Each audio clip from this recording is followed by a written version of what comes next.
وەڵاشکی تیانە ئەردۆگان و حکوومەتەکەی ئەردۆگان جگە لە شەڕ هیچ پلان و ئەجەندایەکی تری نییە بۆ مامەڵەکردن لەگەڵ کێشەی کورد لە باکوور و لە ڕۆژئاوا و لە هەموو شوێنەکانی تر ئەو نایشارێتەوە بە دوای شەڕاگەڕ و بەڵام پێش ناگالەوەی کە لە 35 ساڵی ڕابردووە دەوڵەتی تورکیا بەشەر نەیتوانوە کێشەی کورد چارەسەر بکە و نازانێت و ناتوانن پێشوازی بکەن لەو دەست پێشخەریانەی کە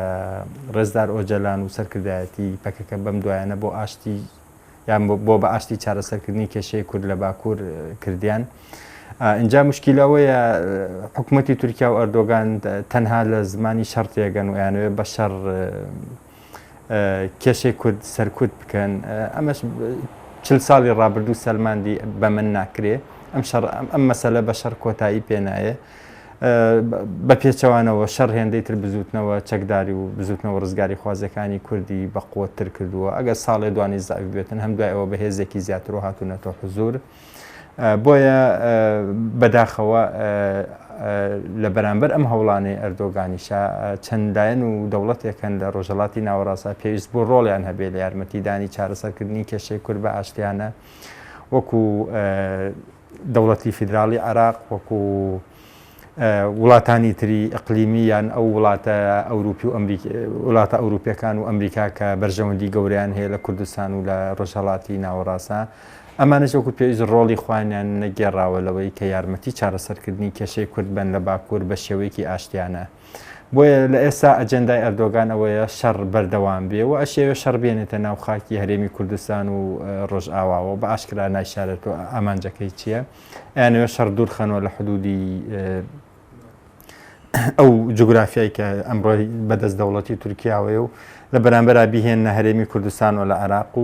ڕۆژئاواش لە سووریا. ئەکید هێزەکانی سوپای تورکیا لە کۆتایی ساڵانی نەوەتەکانەوە بەشێکیان لە سەرەتای ساڵانی نەوەتەکانەوە هاتوونەتە هەرێمی کوردستان و لەوێ هەبوون بنکەی جێگیریان هەیە لە زۆر شوێنی کوردستانە 40-50 بنکەی سەربازیان هەیە لە هەرێمی کوردستانە وجودی ئەوان تازە نیە لە کوردستانە بەڵام ڕەنگە استراتیجی جێگیرکردنی ئەم هێزانە لە کوردستانە بگۆڕە ڕەنگە بیاوێت حەجمی ئەم هێزانە زیاتر بکات لە هەرێمی کوردستانە ڕەنگە بیاوێت پشتێنەیەکی ئەمنی دروست بکات بۆ ڕێگریکردن لە گەریلاکانی پارتی کرێکارانی کوردستان بۆی دزە بکەنەوە ناو خاکی تورکیا و باکووری کوردستان. شکیتیانە ئەوان ئەیانەوێت هەموو ململانێ سەربازی و ئەمنی و ئەسکەریەکان لە هەرێمی کوردستانە یەکلا بکەنەوە پێش ئەوەی بگاتە خاکی تورکیا. بەڵام ئیتر ماوەت و ئایا لایانی بەرامبەر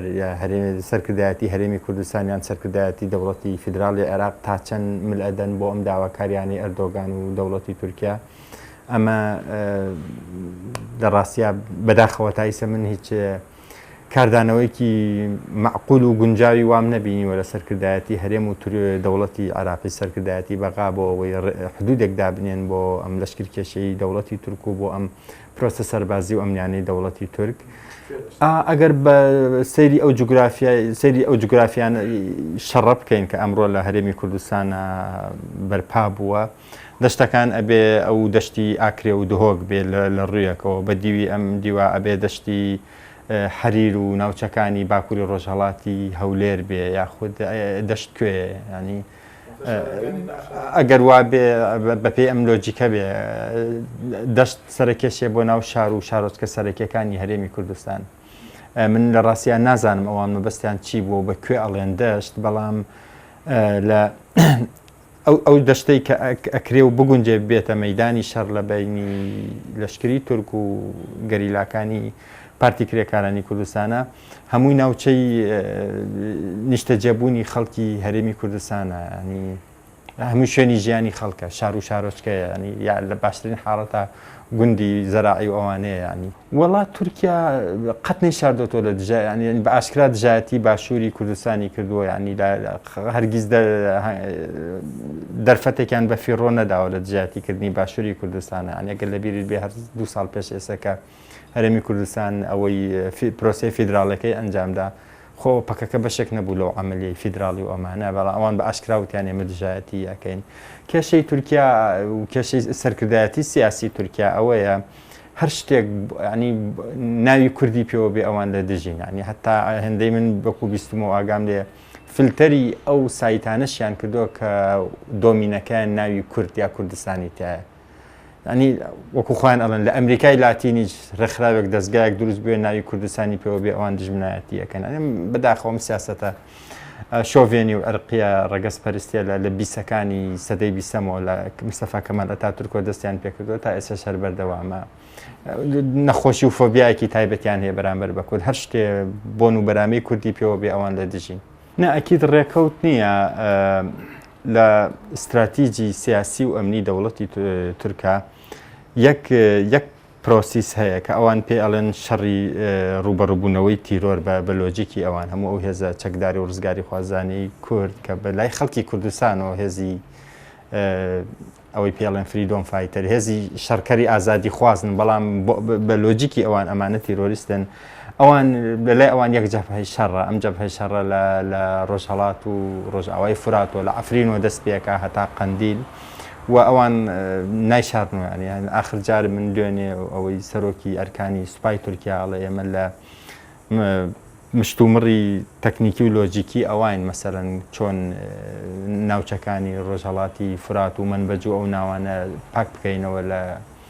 شەڕبانانی یەپەگە بۆی ئەوان پلانی ئەویان هەیە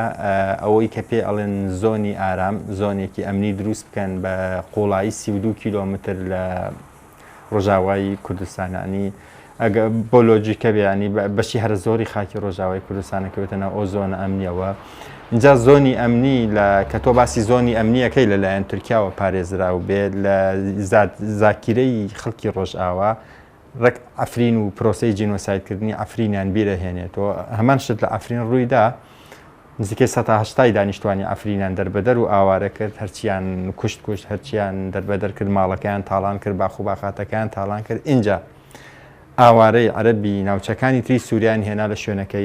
جێگیریان کرد ئەمە ینی پرۆسی جینۆسایدێکی منەظەم و ینی بەفعلی ئەمەیە جینۆساید بۆیە کە تۆ باسی زۆنی ئارامەکەی لەژێر حیمایەتی تورکیا یەکسەر لە زاکرەی خەڵکی ڕۆژئاوا پرۆسەی جینۆسایدکردنی ئەفرینیان بیرەکەوێتەوە و هەر بۆیە ئەوەی من تێبینیم کردووە لە حەزم کردو ئێستا خەڵکی ڕۆژئاوا هێزە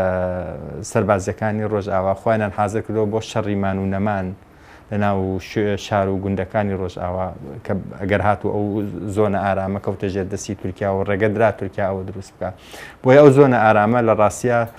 بە کارەساتێکی یەکجار گەورەی مرۆیی و سیاسی و ئەمنی کۆتایی پێ لە ئارامترین و سەقامگیرترین ناوچەی بەشی سووریا هەرێمی سووریا کە ڕۆژئاوایە ڕێککەوتنێکی معلەنم نەبیستوە هەبوو بێ لە بینی تورکیا و دەوڵەتی عێراق و سەرکردایەتی هەرێمی کوردستانە بەڵام ئەگەر شتی ژێربەژێریش هەبێ ئەوە من معلوماتم نییە و نازانم بەڵام مشکلەیەکەیە هەر لە ساڵانی هەشتاکانەوە لە بین ڕژێمی سەدام حوسێن و دەوڵەتی تورکا ڕێکەوتنێکی دوولایەنە هەبووە بۆ ئەوەی ئەم دوو دەوڵەتە هەم ڕژێمی سەدام و هەم دەوڵەتی تورکیش بتوانن بچنە ناو خاکی یەکتریەوە بە قوڵایی 30 کیلۆمتر بۆی هێزە ڕزگاری خوازەکانی کوردی پێسەرکوت بکەن تا ئێستاش تورکیا بەم لۆجیکە و بەم ڕێکەوتنە ئیشەکە بەڵام مشکلەکە بە دیوێکی ترا ئەوەیە دەوڵەتی عێراق وەکو دەوڵەت وەکو دام و دەستگا دەوڵەتێکی زەعیفە دەوڵەتێکی تا حدێک تێکشکاوە تازە لە شەڕی داعش نەجاتی بووە هێشتاکە نەکەوتۆتە سەر پێی خۆی اینجا بە فعلیش دەوڵەتی عێراق دەسڵات و قدرەت و کۆنتترۆلی نییە بەسەر ئەو ناوچانەی کە ئێستا ناوچەی شەڕە لە بینی تورکیا و گەریلاکانی پارتی کرێکارانی کوردستان ئەم ناوچانە بە فعلی لە ژێر دەسڵاتی هێزەکانی پێشمەرگەی هەرێمی کوردستان هەیە لێرە جۆرێک لە ڕاکردن لە مەسئولیت هەیە هەم لە تەرەفی هەرێم و هەم لە تەرەفی بەغاوە سەرکردایەتی هەرێمەڵێن ئۆکەی بە پێی دەستوری عێراق ئەوە ئەرکی جەیشی عێراق و دام و دەستگای فیدراڵی عێراق سنوورەکان بپارێزێ ئەمە ڕاستە بە دیوەکەی ترا بەرپرسانی عێراق ئەڵێن باشە ئەو منتیقانە لەژێر کۆنتترۆلی هێزەکانی پێشمەرگایە ئێوە نایڵن ئێمە بین بیپارێزین ئێوە نایڵن ئێمە بین لە حدودەکانە خاڵی سەربازی و بنکەی پاراستنی سەربازی دروست بکەن بۆی ناوچەکە بپارێزین یعنی ئەوەی کە تێبینی ئەکرێت لە هەردوو لاوە جۆرێک لە ڕاکردن لە مەسئولیات هەیە و ئەمەش وای کردووە بەرپرسیارەتی پاراستنی ئەو ناوچەیە ون ببێ ئەمەش دەرفەتی داوەتە لەشکری تورک بێنە ناو هەرێمی کوردستان و بنکە جێگیر بکەن و پرۆ ئۆپەراسیۆنی سەربازی ئەنجام بدەن و بۆشیان چۆتە سەر تا ئێستا نەکە لە ناوچە سنوورەکان لە لای بەعشقیشە هێزی سەربازی تورکەیە یعنی بنکەی ئەمنی ئەوانیان لە هەنێک شوێنە هەیە کە هەر ئەسڵەن گەریلای پەکەکە ڕووی تێناکە بۆیە دەوڵەتی تورک زۆعفی عێراق و هەرێمی کوردستانی قۆستۆتەوە بۆ ئەوەی بێت لەو ناوچانە ئۆپەراسیۆن ئەنجام بدە وەڵاهی ئەگەر تۆ چاوەڕێ هەڵوێستی یەکگرتوانەی کورد بکەی ینی ئەم هەڵوێستە کاتێک دروستەیە کە تۆ سەرکردایەتێکی یەکگرتووی کوردت هەبێ یان لانی کەم بەرەیەکی کوردستانیت هەبێ یان لانی کەم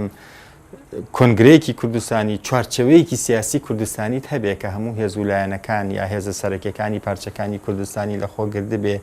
ئەمانە ئەتوانن تەمسیلی ڕەئی سیاسی خەڵکی کوردستان بکەن لە پارچەکانی تر و لە هەرێمی کوردستان چا بەڵام ئەمە نییە سەرکردایەتی سیاسی کورد دابەش بووە لە کوردستانی لە باشووری کوردستانە بە 130 حزبی سەرەکییا دابەش بوو هەرەکە لەم حزبانش بەسەر چەند باڵێکا دابەش بوون ئەنی ئەوەی کە تێبینیەک لێسە سەردەمی پارچە بوون و داڕزانی سەرکردایەتی سیاسی کوردە نەک ئەوەی سەرکردایەتێک کە توانای ئەوەی هەبێ ڕێیەکی یەکگرتووی کورد دروست بکە هەنێک جار لە بەرخاتری کەیسێک یان لە ڕەتفەل کاردانەوە بۆ قەزەیەکی دیاریکراوەکەوەی لە قەزێ ئەفری نابینیمان یان لە هەنێ مەسەلەی ترابینراوە ڕێی سیاسی یەکگرتووی کورد دروستە بێ بە شێوەیەکی عەفەوی هەر لە ئەوروپا و لە ناوخۆی هەرێمی کوردستان و لە شوێنەکانی کەس بەڵام ئەم ڕێیە سیاسی 2000 چونکە سەرکردایەتێکی سیاسی نییە ڕێکی بخات ئیدارەی بکات و سەرکردایەتی بکات کەف و کوڵێکە چەند ڕۆژێکە و دوایی کۆتایی پێەیە بۆیە من زۆر گەشتبین نیم بەوەی کە هەڵوێستێکی یەکگرتووی سیاسی کورد ببینین لاوازی سەرکردایەتی سیاسی کوردە با لەوە دەست پێ بکەین بەشێکی تری علاقەی بەوە هەیە واقعی سیاسی کورد لە ڕۆژهەڵاتی ناوەڕاستە بە جۆرێک دابەش بۆتە سەر تا حدێک 4 هاوکێشەی جیاواز لە عێراق و ئێران و تورکیا و سووریا جا وڵاتانی ئەقلیمی تەحکومەکەن بەم هاوکێشانەوە بە دیوەکەی تریا ئەوەیە کورد لە ڕووی جوگرافیۆ خۆی لە جوگرافیەکە چواردەوری گیراوە بە دوژمن و بە وڵاتانی نەیار کە ئەمانە دژی کوردن لەبەر خاتری ناسنامەکە ینی دژی کوردن لەبەر وجودی کورد خۆی ینی اینجا بەشێکی تری علاقەی بە لاوازی گەشەی شارستانی و ئابووری و کۆمەڵایەتی لە هەرێمی کوردستانە لاوەستی ئاستی هۆشیاری ناو کۆمەلگای کوردیا بەداخەوە لەم شوێنانە بۆ ئەوەی هەڵوێستی یەکگرتووی سیاسی کوردی دروست ببێ پێویستە سەرکردایەتی سیاسی کوردی یەکگرتوو دروست ببێ ئەنی هەڵوێستی سیاسی ئەگەر دروستیش هەبێ ببێوەکو ئەوەی لە کەیسی ئەفری نابینیمان مادام سەرکردایەتێکی چالاک و یەکگرتوو نەبێ ئیدارەی بکات سەرکردایەتی بکات کەفوکوڵەکە و کۆتایی پێ لە دوای چەند ڕۆژێک